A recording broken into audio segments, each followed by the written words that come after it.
अरे क्या बात है कविता, दो दो बेटे की एक साथ शादी कर ली, तेरे तो मजे ही मजे हैं। काकी आप ठीक कह रही हो, घर में 2 नई बहुएं आई है, घर की रौनक बढ़ गई है। अरे रौनक तो तब बढ़ेगी जब दोनों में से कोई एक बहू तेरी ज्यादा सेवा करेगी। मुझे सेवा की तो जरूरत नहीं है, बस दोनों बहुएं मेरे घर को अपना घर समझे और उसको समझदारी से चलाए। सुना है तेरी छोटी बहू नौकरी करती है, खूब पैसा कमाती है, क्या शादी के बाद भी तू उसको नौकरी करने देगी? अब उसकी मर्जी है, उसका मन होगा तो कर लेगी। कपूर मेंशन में कल ही सोनम और माही बहू बनकर आई थी और कविता दोनों बहुओं को लेकर बहुत खुश थी।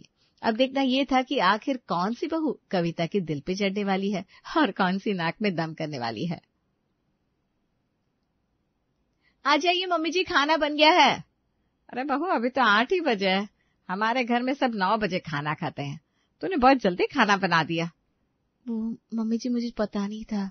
कोई बात नहीं है बहू, तुम इतना डर क्यों रही हो, जैसे मैं कोई अकबर बादशाह हूँ जो तुमको जल्दी खाना बनाने पर दीवार में चुनवा दूंगी। नहीं मम्मी जी, बस मुझे अच्छा नहीं लगा, अभी 9 बजने में तो 1 घंटा है, तब तक खाना ठंडा हो जाएगा, सब मेरी वजह से ठंडा खाना खाएंगे, मुझे अच्छा नहीं लगेगा। अरे कोई बात नहीं बहू, घर में ओवन है, दोबारा गर्म हो जाएगा। वैसे ये छोटी बहू माही कहाँ है? तभी माही वहां आती है। कहाँ है बहू, सुबह से आई नहीं कमरे से निकल के? मम्मी जी वो शादी थी ना, तो ऑफिस से छुट्टी ली थी, कल फिर से ऑफिस ज्वाइन कर लूंगी। यहाँ से ऑफिस थोड़ा दूर भी है, तो मैं सोच रही थी कल मुझे कहीं देर ना हो जाए, इसलिए थोड़ी देर सो गई थी ताकि कल जल्दी उठ सकूं। अच्छा ठीक है। कुछ देर बाद सबने मिलकर खाना खाया और माही फिर से अपने कमरे में चली गई, बर्तनों से भरी सिंक को छोड़कर। सोनम ने अकेले ही सारे बर्तन धोए, किचन साफ किया। रात को सोने के टाइम वो अपनी सास के पास गई और बोली, मम्मी जी अभी आपको कुछ चाहिए क्या? नहीं मुझे कुछ नहीं चाहिए, कब से काम में लग रही है, सारा खाना अकेले बनाया, फिर बर्तन धोए, साफ सफाई की, अब फिर से मेरी फरमाइश सुनने आ गई है? एक काम कर, बहुत थक गई होगी, जाकर आराम कर। हाँ ठीक है मम्मी जी। सोनम अपने कमरे में चली जाती है, तब तक तो उसका पति भी सो गया था। मुझे इनसे जरूरी बात करनी थी पर ये तो सो गया, लगता है किचन में कुछ ज्यादा ही देरी हो गई। चलो मैं भी सो जाती हूँ, सुबह उठकर बात कर लूंगी। सोनम अगले दिन उठकर किचन में आ जाती है, वो सबके लिए नाश्ता बनाती है और सबका टिफिन भी पैक करती है। सुनते हो, आज मैंने लौकी की सब्जी बनाई है, गर्मी में ठंडी है ना, आपका लंच पैक कर दिया है, दिन में आराम से खा लेना। हाँ अरे कल ही तुम इस घर में आई हो और आते ही मेरे लंच की फिक्र करने लगी। अभी तुम खुद को इस घर में इतना भी बिजी मत करो, नई शादी हुई है, थोड़ा घूमो फिरो, उसके बाद तुम्हारे पास सारी जिंदगी पड़ी है जिम्मेदारी उठाने के लिए। बेटा रवि बिल्कुल ठीक कह रहा है, और इस घर में कोई भी ऐसा नहीं है जो तुम पे काम करने का जोर देगा। तभी वहां माही आती है। भाभी जल्दी से ब्रेकफास्ट दो ना, बहुत जोर से भूख लगी है। हाँ माही ये लो। सोनम आलू का पराठा और दही माही को देती है। माही नाश्ता करते हुए अजीब सा मुंह बनाती है। भाभी अपने आलू का पराठा भी बनाया, इतनी मेहनत से, वो बुरा मत मानना, इसमें जरा भी स्वाद नहीं है। आलू का पराठा तो मेरी मम्मा बनाती थी, वाह क्या स्वाद होता है, दिल करता है उंगलियां भी चाट जाऊं। और ये पराठा जितना मुंह के अंदर डालती हूँ ना उतना ही बाहर आता है। माही, भाभी ने इतने प्यार से आलू का पराठा बनाया और तुम उसी को बेस्वाद बोल रही हो? तो क्या गलत बोला मैंने? बस इसीलिए मैंने बोला ताकि आगे से भाभी अच्छा नाश्ता बनाए। सुबह का नाश्ता पूरे दिन की एनर्जी बनाए रखता है, और जब नाश्ता ही अच्छा नहीं होगा तो फिर पूरे दिन ही बेकार जाएगा। कविता जी कुछ बोलने वाली थी, तभी माही का फोन वाइब्रेट होने लगता है। माही स्क्रीन पे नंबर देखकर कहती है, ओह माय गॉड, मुझे लेट हो रहा है। अर्जुन, क्या आप मुझे ऑफिस छोड़ देंगे? चलो। भाभी कल से मेरे लिए टिफिन बना दिया करना, और मेरी बात को बुरा मत मानना, मैंने कोई खराब दिल से आपको टोका नहीं है। अच्छा अब चलती हूँ मैं। माही ऑफिस के लिए निकल जाती है, फिर से सारा काम छोड़कर। सोनम फिर से काम समेटने में लग जाती है। तभी सोनम का पति सुमित किचन में आता है। 2 दिन हो गए तुमको इस घर में आए हुए, तुम मेरे लिए क्या खुद के लिए भी समय नहीं निकाल पा रही हो। ऐसे काम करोगी तो बीमार पड़ जाओगी। तुम बोलो तो एक काम वाली लगा देता हूँ, ऐसे तुमको भी कुछ आराम मिल जाएगा। कैसी बात कर रहे हैं आप? घर में 2 बहू हैं, 2 बहुओं के होते हुए घर में काम वाली रखोगे तो लोग क्या कहेंगे? मुझे लोगों से फर्क नहीं पड़ता, मुझे बस तुम्हारी फिक्र है। लोगों से फर्क नहीं पड़ता तो अलग बात है, पर मुझे लगता है मम्मी जी को भी ऐसे अच्छा नहीं लगेगा। आखिर कितने सपने थे मम्मी जी के भी अपनी बहुओं को लेकर। अब माई तो जॉब करती है, वो तो हॉलीडे वाले दिन ही बस घर को टाइम दे पाएगी, बाकी दिन तो मुझे सब काम करना पड़ेगा ना।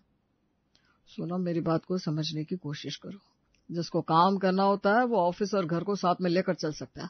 अगर माही को ऑफिस जाना था तो थोड़ी देर पहले उठ जाती, लेकिन नहीं, वो तो जाने से आधे घंटे पहले ही उठी। रहने दीजिए ना, मम्मी जी ने सुन लिया तो सोचेंगी 2 दिन हुए नहीं घर में आए हुए और लड़ाई होनी शुरू हो गई। आप फिक्र मत करो, आज माही जैसे ही ऑफिस से आएगी मैं खुद उसको रात का खाने का बोलूंगी। ठीक है, वैसे भी तुम माही की जिठानी हो, थोड़ा रौब रखना ठीक रहेगा तुम्हारे लिए। अच्छा ठीक है, मैं आज ही माही से बात करती हूँ। सुमित भी ऑफिस के लिए निकल गए। शाम हुई, माही घर आई। माही घर आती ही बोली, भाभी बहुत थक गई हूँ, 1 कप कॉफी दीजिए ना। ठीक है, अभी लाई। सोनम किचन में जाती है और माही के लिए 1 कप कॉफी बनाकर लाती है। थैंक यू भाभी, आपने मेरे लिए कॉफी बना ली। आपको पता है, मेरा ऑफिस से आने के बाद मेरी मम्मी भी मुझे कॉफी बनाकर देती थी। सच बोलूं तो आपके साथ रहकर ना बिल्कुल घर वाली फीलिंग आ रही है। माही के मुंह से ये सुनकर सोनम को बड़ा अच्छा लगा, पर जैसे ही माही ने कॉफी का पहला घुट लिया उसके तेवर फिर से चढ़ गए। भाभी, लगता है कॉफी आपने पहली बार बनाई है। कॉफी जितनी स्ट्रांग होती है ना, थकान उतनी जल्दी उतरती है। मेरी मम्मी ऐसी कॉफी बनाती है कि पूरे दिन की थकान पल भर में छूमंतर हो जाए। मैंने तो स्ट्रांग कॉफी बनाई थी, पता नहीं कम कैसे रह गई। लाओ तुम मुझे मग दो, मैं दूसरी बनाकर लाती हूँ। कैसी बात कर रही हो भाभी, आप इतने प्यार से मेरे लिए कॉफी बनाकर लाई और मैं उसको वापस कर दूं? नहीं, ऐसा नहीं हो सकता, अब तो मैं यही कॉफी पीऊंगी। सोनम के चेहरे पर स्माइल आ गई। इतनी अच्छी जॉब करती है, उसके बाद भी मेरे हाथ की बेस्वाद कॉफी को कितने प्यार से पी रही है। अब मुझे भी ख्याल रखना होगा माही की पसंद नापसंद का। वो मेरी इतनी इज्जत करती है, मैं उसको 1 कप अच्छी कॉफी तो बनाकर दे ही सकती हूँ। आखिर वो मेरी छोटी बहन जैसी है। माही मजे ले लेकर कॉफी पीती है और सोफे पर टेक लगाकर बैठ जाती है। फोन निकालती है और उसमें लग जाती है। तभी सोनम आती है। तुम कुछ देर रेस्ट करो, उसके बाद आज शाम का खाना तुम बना देना। हाँ भाभी, क्यों नहीं, अभी तो शाम का खाना बनाने में टाइम है ना, तब तक तो मेरी थकान भी उतर जाएगी। फालतू में सुमित जी परेशान हो रहे थे, काम नहीं करेगी, अब देखो कितनी जल्दी मान गई। जरूरी नहीं जो इंसान जैसा दिखता हो वैसा हो। सोनम खुश होते हुए अपने रूम की तरफ चली गई और जैसे ही 8 बजे तो सोनम उठकर खड़ी हो गई। 8 बज गए, मैंने अभी तक माही को बताया नहीं खाने में क्या बनेगा। मुझे नीचे जाना चाहिए, हो सकता है उससे कुछ बना भी लिया हो। सोनम जैसे ही किचन में आती है उसे माही कहीं नजर नहीं आती। 8 बज गए, अभी तक माही किचन में नहीं आई, जबकि मैंने उसे बोल दिया था कि आज शाम का खाना उसे बनाना है। कहीं वो थक कर सो तो नहीं गई, जाकर देखती हूँ। सोनम जैसे ही माही को देखने गई तो देखा कि माही ने अपनी माँ को वीडियो कॉल लगा रखी है। हेलो मम्मी, कैसी हो आप? ठीक हो बेटा, तुम कैसी हो? कैसा लगा ससुराल, सारे लोग? बहुत अच्छे, सब मेरा बहुत ख्याल रखते हैं। बड़ी भाभी ना बिल्कुल आपकी तरह मेरा ख्याल रखती हैं। ये तो बहुत अच्छी बात है बेटा, तुम भी उनको ना शिकायत का मौका ना देना। मम्मी, कल ही मेरी सैलरी आएगी तो मैं सारी पेमेंट मम्मी जी को ही दूंगी। मैं इस घर की बहू नहीं, बेटी बनकर दिखाऊंगी, बस आप देखती जाओ। शाबाश बेटा, मुझे तुमसे यही उम्मीद थी। क्या कल माही सारी सैलरी मम्मी जी को देगी? ये तो इस घर के लिए बहुत ही अच्छी बहू साबित होगी। माही कितनी लकी है जो घर के लिए इतना कर रही है। मैं तो कभी मम्मी जी को कुछ भी नहीं दे पाऊंगी। सोनम उदास होकर वापस लौट जाती है। उसको ऐसा लग रहा था जैसे वो माही के सामने कुछ भी नहीं है। सोनम अकेले ही खाना बनाने लगी। ना माही खुद से किचन में आई, न सोनम ने उसको बुलाया। ऐसे ही दिन बीतने लगे। माही रोज काम के टाइम अपनी मम्मा को फोन लगाकर बैठ जाती थी और जब खाना बन जाता था तो आकर खा लेती थी। एक दिन सब खाना खा रहे थे, तभी माही ने अपनी सास से कहा, मम्मी जी, पिछले महीने जो पैसे मैंने आपको दिए थे उनमें से कुछ पैसे मुझे चाहिए। मुझे ना अपने दोस्तों के साथ बाहर खाना खाने जाना है। तुम अपने खर्चे के लिए भी कुछ पैसे नहीं बचाती क्या? क्या करूंगी मम्मी जी, पैसे की जरूरत होगी तो आपसे ले लूंगी ना। देखा मम्मी, अब फालतू में इतनी टेंशन लेती थी, न जाने बहू कैसी आएगी। आज आप खुद ही देख लो, माही अपने दोस्तों के साथ डिनर करने के लिए भी आपसे पैसे लेती है, अपनी सैलरी का 1 रुपया नहीं रखती। मैं तो कहता हूँ इस घर के भाग खुल गए माही जैसी बहू पाकर। तुम ठीक कह रहे हो बेटा, वरना आजकल की बहू तो किसी को अपनी कमाई से 1 रुपया ना दे। मैं तुमको ट्रांसफर कर देती हूँ पैसे, कुछ अच्छा खाना और दोस्तों को भी खिलाना है। ठीक है मम्मी जी। और आगे से सारे पैसे मुझे देने की जरूरत नहीं है, कुछ अपने लिए भी बचा कर रखा करो बेटा। आप मेरी माँ हो, मुझे लगता ही नहीं मैं किसी और को पैसे दे रही हूँ। जब किसी चीज की जरूरत होगी तो आपसे ले लूंगी, जैसे आज ले लिए। पास में खड़ी सोनम ये सुनकर मन ही मन उदास हो रही थी कि वो घर के लिए कुछ नहीं कर पाती। तभी माही की आवाज सोनम के कान में पड़ती है, भाभी मेरा नाश्ता दो ना। अभी लाई। सोनम ने पास्ता माही की प्लेट में रखा। वाह, पास्ता! आज तो आपने मेरा फेवरेट पास्ता बनाया है। माही चाव से पास्ता खाने लगती है और जैसे ही थोड़ा सा पास्ता खाती है फिर से मुंह बना लेती है। भाभी, आपको इतने दिन हो गए इस घर में आए हुए, पर आपको अभी तक सही खाना बनाना नहीं आया। बहू कैसी बात कर रही हो? इतना स्वादिष्ट तो बना है पास्ता। तुम हमेशा बड़ी बहू के खाने में कमी क्यों निकालती हो? वो बात नहीं है मम्मी जी, मैं तो बस इसलिए बोलती हूँ ताकि भाभी नेक्स्ट टाइम अच्छा खाना बनाए। आखिर अभी तो हम घर घर के ही है, किसी दिन कोई मेहमान आ गए तो वो क्या कहेंगे? उस दिन तुम खाना बना लेना। कैसी बात कर रही हो मम्मा आप? पूरा दिन माही ऑफिस में काम करती है, फिर खाना भी यही बना है। खाना बनाने के लिए भाभी है ना। सुमित कुछ बोलने के लिए मुंह खोलते हैं, तभी माही बीच में बोल पड़ती है। कैसी बात कर रहे हो आप? ऑफिस में काम करती हूँ तो क्या हुआ?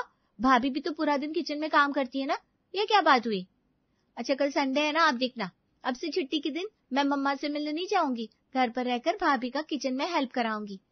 ये सुनकर माही ने एक बार फिर से सबको चुप करा दिया। अगले दिन संडे था। सुमित ने सोनम से कहा, आज संडे है, तुम किचन में नहीं जाओगी। आज सारा काम माही करेगी। 2 महीने हो गए शादी को, आज तक माही ने किसी को एक कप चाय भी नहीं पिलाई। उल्टा तुम्हारे काम में कमी निकालती रहती है।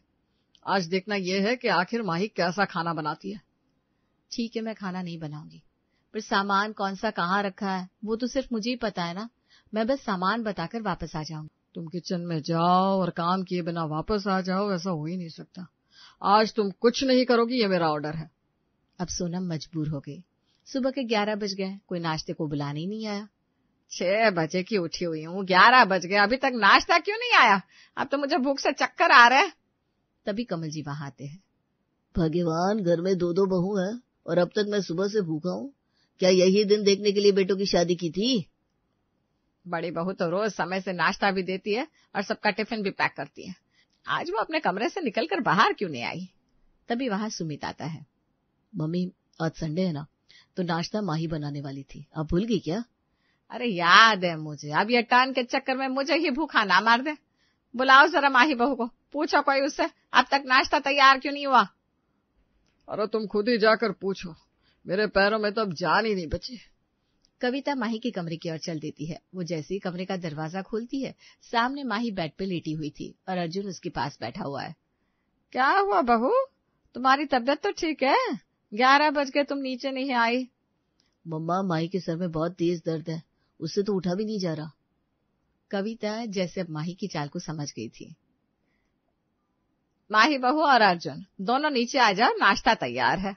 माही तुरंत से उठकर बैठ जाती है। हाँ मम्मी जी, मैं बस आ ही रही थी नाश्ता बनाने। नाश्ता करके कुछ मेडिसिन लूंगी तो थोड़ा आराम मिलेगा ना। कविता वहां से जैसे ही नीचे आई तो देखा सोनम सभी के लिए नाश्ता बना रही है। मम्मी जी, माही और अर्जुन को भी बुला लो, मैंने उनके लिए भी नाश्ता बना लिया है। मेरी बात ध्यान से सुनो। कुछ हुआ है क्या मम्मी जी? तुम जिस दिन से इस घर में आई हो, माही तुम्हारे खाने में रोज इसीलिए कमी निकालती है ताकि तुमको अपनी गलती का एहसास होता रहे, तुम काम भी करती रहो और माही को अपने ऊपर बोझ भी ना समझो। तुमने नोटिस नहीं किया, जब भी माही से खाना बनाने को बोलो या तो वो अपनी मम्मा को कॉल लगाती है या सर दर्द का बहाना लगा देती है। हाँ मम्मी जी, देखा तो मैंने भी है, पर क्या पता माही को माइग्रेन हो। अरे पागल हो क्या, वो तुम्हारा इस्तेमाल कर रही है, कोई माइग्रेन नहीं है, बस उसको किचन से जान बचानी है। कोई बात नहीं मम्मी जी, मैं अब से खुद ही सारे घर का काम कर लिया करूंगी। आखिर माही जॉब भी तो करती है, वो आपको सारा पैसा ला कर देती है। मैं आपको पैसे तो नहीं दे सकती, बदले में किचन तो संभाल ही सकती हूँ। जॉब करना कोई बड़ी बात नहीं है, आजकल सब करते हैं। बड़ी बात तो ये है घर और ऑफिस साथ लेके चलना। सोचो अगर तुम नहीं होती तो माही कैसे अपनी शादीशुदा वाली लाइफ को हैंडल करती? क्या तुमने कभी सोचा है? तुम उसके लिए क्या कुछ नहीं कर रही। अब से तुम वही करोगी जो मैं करने को बोलूंगी। जैसा बोलो मम्मी जी। वो दिन तो जैसे तैसे गुजर जाता है। अगले दिन जैसे ही माही नाश्ता करने के लिए नीचे आती है, सब मुंह लटकाए बैठे थे। नाश्ता कहाँ है? बहुत जोर से भूख लग रही है। भाभी कहाँ है? नाश्ता नहीं बनाया क्या? सोनम बहू की तबीयत बहुत खराब है, डॉक्टर ने बेड रेस्ट के लिए बोला है। अब एक काम करो, ऑफिस से कुछ दिन की छुट्टी ले लो और सबका ख्याल ऐसे रखो जैसे अब तक सोनम बहू रखती आई है। कर लोगी ना ये सब? हाँ, क्यों नहीं मम्मी जी, आखिर अब तक सोनम भाभी करती आ रही थी तो मैं भी तो कर सकती हूँ। फिर क्या था, माही ने सबके लिए बेस्वाद खाना बनाया। सोनम ने मजे ले लेकर बेड पर बैठकर खाया और माही की तो जैसे अब जिंदगी ही बदल गई। वो इतनी मेहनत से खाना बनाती और सोनम और कविता उस खाने में जम कर कमी निकालती।